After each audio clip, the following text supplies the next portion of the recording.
Hi all, as promised, a quick virtual walk through our orchard in Blossom. This is taken on Sunday the 19th of April, and this weekend would definitely have been the weekend that we would have held the Blossom weekend. The Blossom started to come into flower last weekend, the Cordia come into blossom first in the orchard, and then followed by the Regina pretty much at the same time, and then the Colney and the Penny. And pollination conditions have been fantastic this year actually, and have kind of saved our bacon with regards to how picking is going to be this year. After a very mild and wet winter, you get very erratic bud stages on the tree because the trees sort of don't really go fully dormant when it hasn't been cold enough, and the stress that's put on the root system when the winter is very wet like it was means that even on one branch you can have a cluster of buds, some that are opening, some that are very tight, and maybe even one of the buds on that cluster that's in blossom. So that can mean then come harvest time you get very erratic stages of ripening, which makes it very difficult to sort of time the picking, or you have to pick the tree several times to always be picking the ripe ones. So that makes things very, very tricky. But this beautiful spell of weather that we've had for the last week has actually made all the blossom come out together over the course of a few days. So at least that's one less thing for us to worry about come picking time, as to at least all the ripening pretty much happen together. How we deal with picking this year, I think, is going to be a bit of a movable feast, and we will obviously stay in contact, and whatever sort of has to happen with regards to that will obviously just have to be the case this year. Obviously we're still hoping that you'll be able to come to the farm and pick your trees, but obviously if that can't happen, then we're currently looking at whether we'll be able to pick the trees for you and dispatch your cherries by courier, so at least you get the crop. But yeah, we can worry about that in a few weeks' time, once we see what the crop looks like, and obviously hopefully we'll all have a much better idea as to the situation as things develop. Moving on back to the blossom, you can see it really is an absolutely stunning sight at this time of year. Just rows and rows and rows of trees in flower. They're predominantly nearly all in flower. You get a little cluster, you get some there, you can just see there's one that's still to open there, but actually on the same cluster there's a few there that have got a brown tinge to the blossom already, and this one there. Help if I move my camera on there. You can see that flower is already done and dusted, and if I carefully peel off the calyx on that one, yeah, there's a fully set, there's a little fruitlet in there. You can see already formed, and bear in mind these only came into blossom really five days ago. Bees have done their job marvellously already, but obviously in fantastically perfect conditions you couldn't really wish for much better than we've had. A slightly chilly easterly wind, but not strong, and the strength of the sunshine at this time of year means the bees are out working fairly early.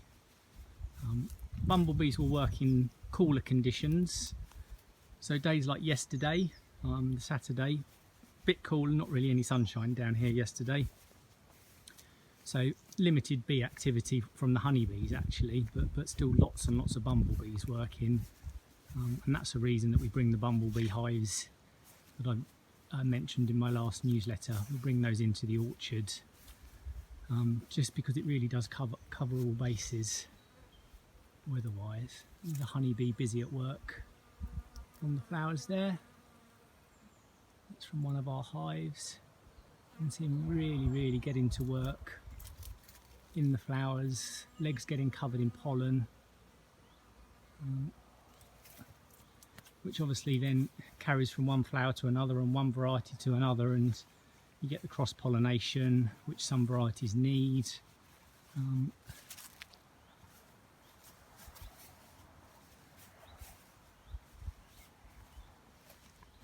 But yeah, there's certainly no excuse for them not to be doing their job in weather like this.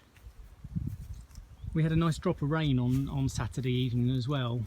We're sort of not quite crying out for, because we're on quite sort of clayey soil here, so the moisture retention is very good, which is to our detriment in a very wet winter because it's not so good for the root system. But you can see that all of the trees are planted on a gentle ridge, which if it does get very wet, then all the water puddles in this area here away from the main root system. We've still got some trees that have suffered from the wet winter, and there's probably at least 20 or so in the orchard where there's patches of very heavy clay where the ground does lay wetter, where those trees are really struggling. Fortunately, we don't rent any trees out in those areas because we know the ground isn't quite so good, and the trees have always struggled in that area, and you get caught out in a very wet winter from those trees. So we wouldn't really expect to get many cherries off those trees this year. We've pruned them back quite hard already, just hoping that they survive and we don't have to pull them out. I was just trying to catch a bumblebee at work there that was busy on some flowers behind me, but he's flown off. I say he or she.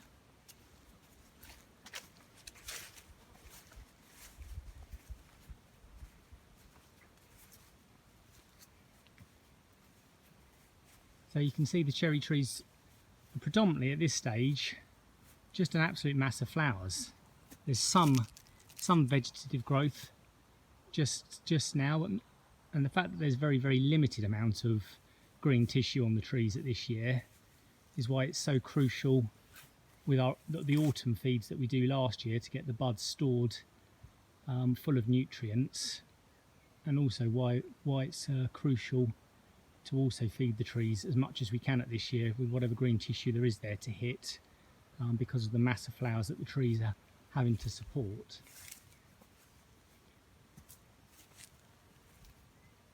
I doubt you'll be able to pick up the noise, but you can just really can hear just a gentle humming of bees through the orchard as they're all busy at work. Really is a lovely sight to hear. I think it's probably my favourite time of year, actually, watching all the trees come back into life, especially off the back of a winter like we've had that just seemed to go on and on forever. There's another honeybee busy at work. You can see the pollen sacs. It's flowing away now. You can quite distinctly, if I can find one up on that flower there, you can see the pollen sacs on the legs of the bees, absolutely laden with pollen. He's busy foraging in there. Just landed on that branch up there a couple of mating blackfly, which isn't great what you want to see, but cherries suffer quite badly at petal fall from blackfly. Black aphids, basically, the same as you get on your roses. Make the leaves go all sticky and they curl up all the new growth. We have to put one spray on against that at petal fall, actually, because otherwise you don't get any new growth and you get a tree covered in sticky goo, which isn't great when it covers all the cherries at picking time.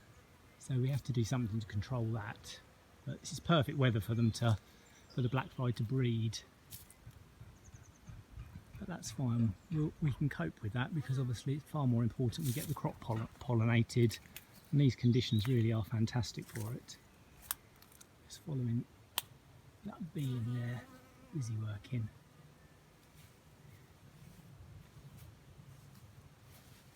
There's a mass of bumblebees working out here that I keep walking by, and every time I try and get some good footage of one, they seem to know and fly off, which is a bit frustrating. Hopefully we'll come across one that is settled on a cluster of flowers shortly.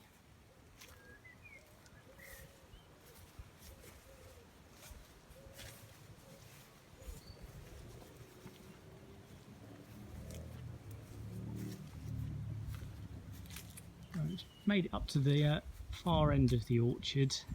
Actually, there's a bumblebee hive at the top here.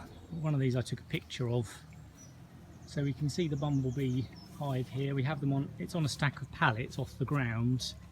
A lot of badgers in this area, and unfortunately if that was placed on the ground, they would rip it apart to get at the young grubs and the bees and the honey that the bumblebees produce in there. And they would eat all the young bees and all the grubs and obviously all the honey as well. So they're very docile bumblebees, not remotely interested in stinging you or causing you issues. Unlike if I stood in front of a honeybee hive like this, I would certainly get stung repeatedly.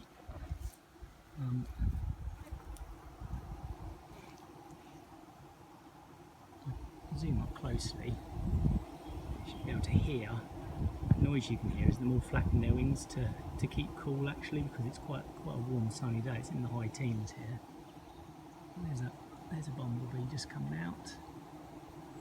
That's cotton wool that's hanging out of the door there, basically, that is part of the system that they use to make their nest, that's sort of provided within these bumblebee hives that we bring in.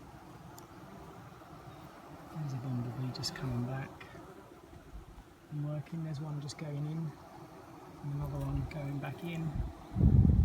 Very active in this weather.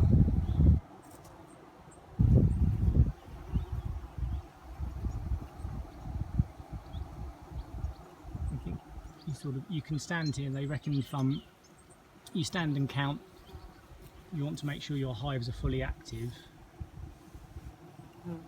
If you get 5 bumblebees coming back to your hive per minute, that's the sort of productivity that you're after for the hives, because obviously 5 per minute over the course of an hour and then a full day is many thousands of trips from the bumblebees. And if every bee on each trip sort of pollinates 60 to 80 flowers, I think it is an awful lot of productivity just from one hive. So they're worth their weight in gold, they really are. On a year like this, you'd probably get away with not needing them, because day after day's been sunny and warm enough that there would have been more than enough honeybees working in the orchards. We also have a really strong population of solitary bees, and you see little holes. No, actually, that's very fortunate. One on the ground, just here. You see this here? That hole in there. That is a solitary bee hole, and that's just single bees live by themselves. They will lay their eggs in that hole and seal it over, and then they'll hatch out next year. And you get them. They also lay in tubes, lay in sort of things like this as well. Old litter on the ground that's probably the stem from a dock or a bit of fat hen or whatever weed that was. It's hollow inside, so animals like that, insects like that, can lay their eggs into something like that.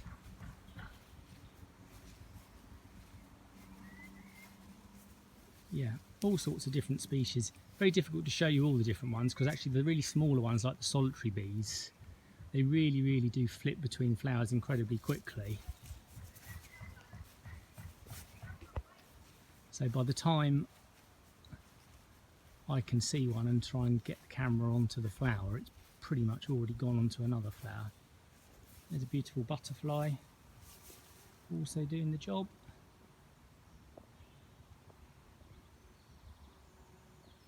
Doesn't matter what pollinates for us. And there's a bumblebee working.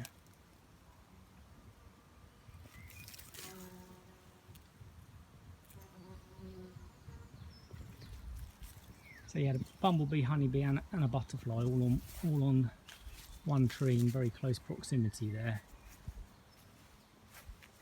You think they've got a good 10 hours in the day of working at this time of year, the insects. So they really can get an absolute mass of flowers pollinated, which is obviously what you're after when you have several thousand trees come into blossom all over the course of a few days. And then all the flowers need pollinating within a fairly short window. I think each flower has about 3 days of viability basically to be pollinated and for the pollen to travel down the pollen tube and germination to occur. So you can see why this period is so crucial, because obviously you get a bad pollination period or you get frost. And actually we did have a little bit of frost. I think it might have been Monday night or Tuesday night last week, where it dropped down to 0. It was very, very white here first thing in the morning. Unfortunately, just a grass frost, not an air frost. But if you had temperatures that dropped down at this time of year, when everything's in full flower, to below 0, fruit, or the potential fruitlet, is so delicate, and the flower is so delicate at this stage that anything below 0 will inevitably just burn and damage the developing flower. So there won't be anything to pollinate because it will get scorched by the frost. So yeah, frost damage, I think it's the biggest cause of economic damage for farmers, you know, for tree fruit across the board. Regardless, it's still the biggest problem outside of our control that you can't really do very much about.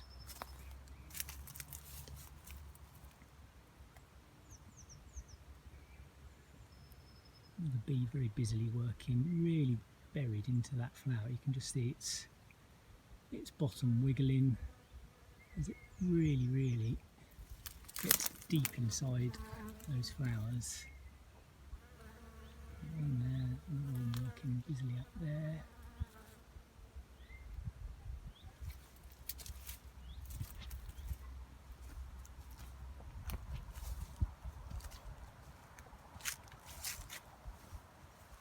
Got a young tree here.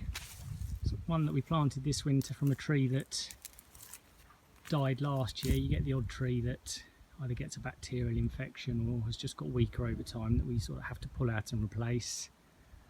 So that was one that was planted. So we had actually watered it in the week because we were a bit concerned. They'd been in about 3 weeks. Ideally you'd plant them much earlier in the winter so they've got a chance to get a bit of root growth going. But the ground was so wet this winter. I mean, we were still not sort of waterlogged, but you just wouldn't want to be planting them into holes that potentially might fill up with water as you're digging them, and the water table was so high. So all of the trees that we had to plant, mainly at our other farm at Sandhurst, have all been planted about 3 weeks ago. There's a very large bumblebee. So bumblebees that size, that will be a queen bumblebee. And that is the buff-tail bumblebee. That is the same as the type of bumblebee that we bring in the hives. I think the Audax territorius, something like that. And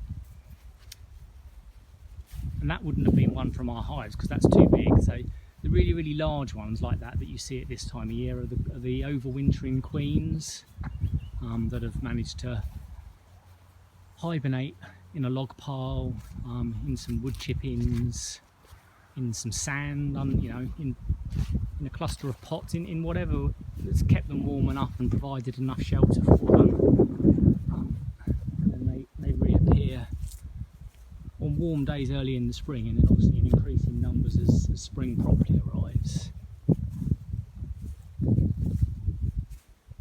So if we see any small bumblebees out in the orchard at the moment, we know they're from our hives, because the ones that naturally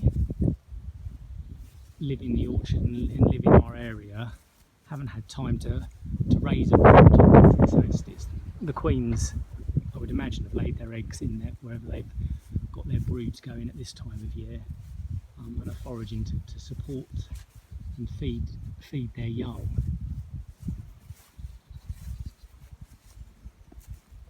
Right, we've pretty much come back down, all the way back down to the end of the row, so I will conclude the blossom walk. Hopefully that's a really lovely highlight of the orchard and a bit of respite in this very difficult period that we're all having to go through at the moment. We're obviously very lucky that This is our office. This is pretty much where I spend all day every day, working on the trees, working in the orchards, and carrying out all the tasks we need. So once a week we come through on the tractor and feed these with foliar feeds. Just walk through some trees here actually. Another large queen bumblebee.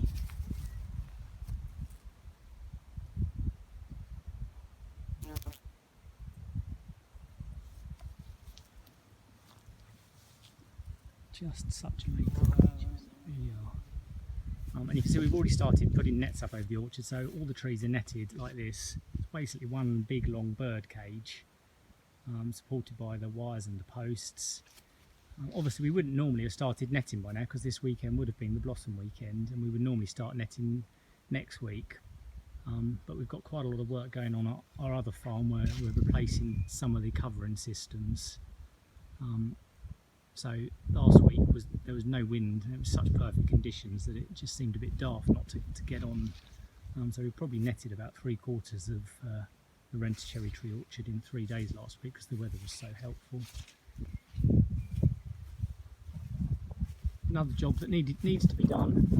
Once it's done, off the list and forget about it. Right, I'll leave it at that. And obviously we will be in touch regarding picking dates or quite how picking will work this year, and obviously also how the crop is looking. We'll have a much better idea in about 3 weeks' time quite how the crop looks. Look after yourselves and hopefully we will see you all in the non too distant future.